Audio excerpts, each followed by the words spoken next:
So after Abimelech, we learn of the judges that come after him. And these were Tola and Jair, of which not much was written. There was just a few paragraphs, but probably they did well because I figure that if they did bad, we'll know what they did. And afterwards, Israel was back to the beginning of the cycle again, and God delivered them into the hands of the Philistines and the Ammonites.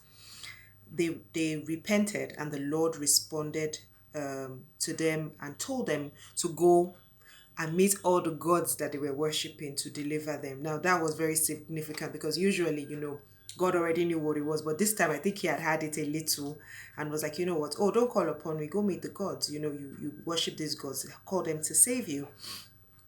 But they put away the foreign gods and God turned his heart towards them. I remember that word. It says something like God couldn't bear their suffering. The people chose Jephthah, who was a mighty warrior and the son of a prostitute who had been made an outcast, and he became a bandit. They made him the judge. Now, he was a very curious choice for the people, but for me, I feel like because what I realized was God didn't choose Jephthah, the people did, right? So I think they just felt we need somebody strong. We don't care about all the things that you wear, come and be our judge. The elders went to him and to command their army to fight for Israel. He was fueled by self-interest and not love of the people.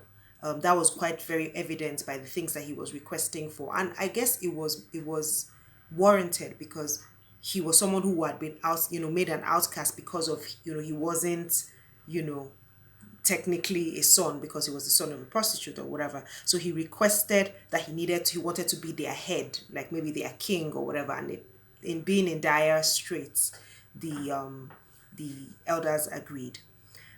Jephthah started out with diplomacy with the Ammonites. He explained back to the time when Israel battled against the Amorites, but not them. But not the Ammonites, right? That was in Numbers 21. And basically, he was letting them know that this land, God gave this land to us after defeating the Amorites. So you Ammonites can't just come and say the land belongs to you. They were obviously trying to claim territory that didn't belong to them. God had given the Israelites the land 20 years prior. Jephthah made a great mistake by trying to bargain with God for his victory. Now, remember when he said, oh, just give me this victory and whatever comes out first when I return from battle, I will sacrifice to you. Now, God is not interested in this. We even seen from the previous judges, God was going to give them the victory anyway. He just needed a person, which was the judge, to give the victory through. So I think that maybe he was influenced by like pagan practices because I know that the gods of those times always required something, right?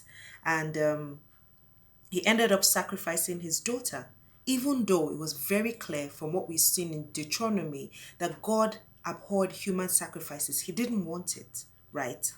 And Leviticus 18 actually gives us the details of that. He also didn't know the law. He could have revoked the vow with a sin offering, just like God said that could happen in Leviticus 5. But he didn't because clearly Jephthah was just a man set in his ways and thought that he needed to do things in a certain way. His daughter showed total commitment to the misguided expectations of God because clearly she thought, because, he had promised God expected her to die, or be made sacrificial. And it was very sad to me because I was like, it reminded me of that scripture that they that know their God is in Daniel will be strong and they will do exploits. So I feel like if you don't know your God, then you're just going to go around doing whatever you want to do, which was clearly the case, or whatever you felt you needed to do, which was clearly the case here. The Ephraimites, back to them, have shown to be very contentious when it comes to war, right? Jephthah, because they came and confronted Jephthah, and Jephthah, unlike Gideon, responded to their challenge with violence. The intertribal war cost 42,000 Ephraimites, and the difference in speech with the pronunciation of the word shibboleth was the key factor in this. Found that very interesting because it showed that, even though there were one people, there were those accent differences which we see everywhere in life, I guess. So here's my lesson. God is tender-hearted. He doesn't like to see us suffer, nor does he relish punishing us.